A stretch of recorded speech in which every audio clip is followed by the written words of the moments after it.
Have you ever had that feeling, where you're just drowning, but the thought of asking for a life raft feels impossible? Like it's some kind of language you just never learned how to speak?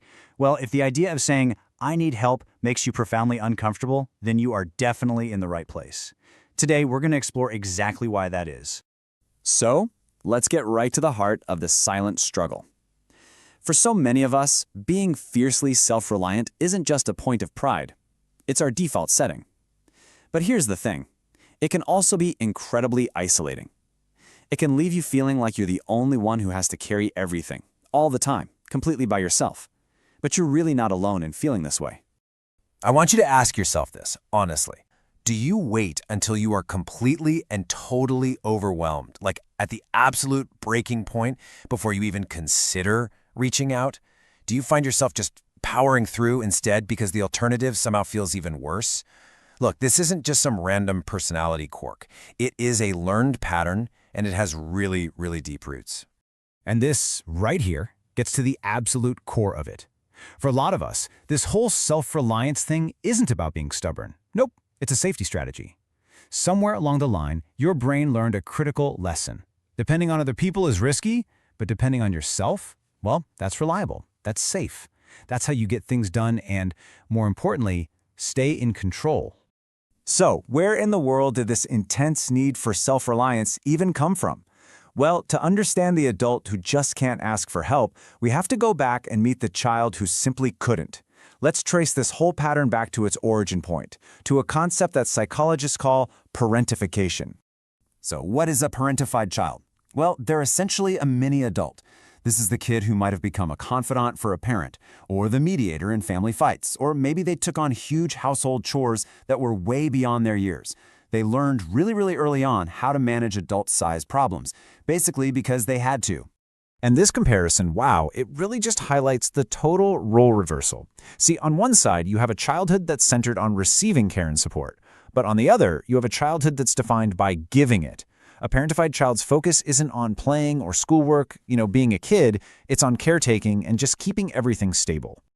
Now, that incredible competence you developed as a kid, that was a brilliant survival skill.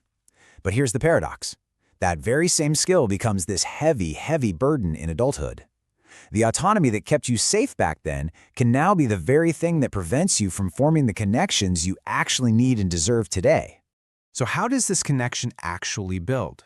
It all starts with a crucial lesson learned in childhood. That child learned, deep down, that their needs were an inconvenience, or even worse, that there was just nobody available to meet them. So they learned to suppress their needs. And that is the belief that gets carried straight into adulthood. It's not even a conscious thought anymore. It becomes a fundamental truth you live by. I shouldn't need help. I shouldn't have needs that I can't meet all by myself. Does that sound familiar? I mean, this is basically the anthem of the formerly parentified child. Your own needs feel like this huge, heavy weight you're about to put on somebody else. And that fear of being too much is so powerful that it just keeps you silent and honestly keeps you isolated. And then there's this one. This is the practical justification for that feeling, right? It's the logical sounding excuse your brain offers up. And yeah, sometimes it might even be true, but it's also a highly effective defense mechanism that keeps you from ever having to be vulnerable enough to ask. Okay, so we've seen where this comes from. Now let's talk about what's actually happening inside your head today. Because this isn't just a feeling, it's a deeply ingrained program. It's like an inner script that runs automatically whenever a need comes up.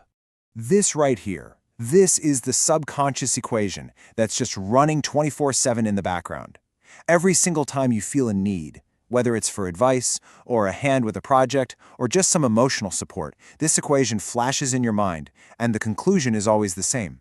Don't do it, because to need is to be a burden. And this whole cycle, it happens in a split second. I mean, it is lightning fast. First, a need pops up.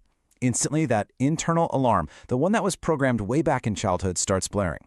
And then finally, almost without even thinking, you just default to self-reliance. It's an automatic retreat to what feels safe.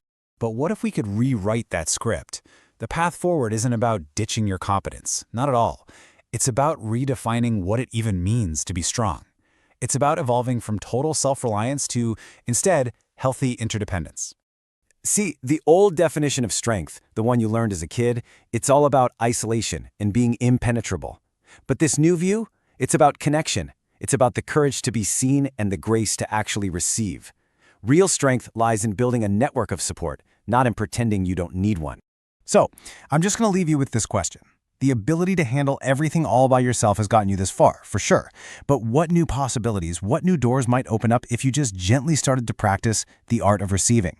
What if the bravest thing you could possibly do today is just ask for a little bit of help?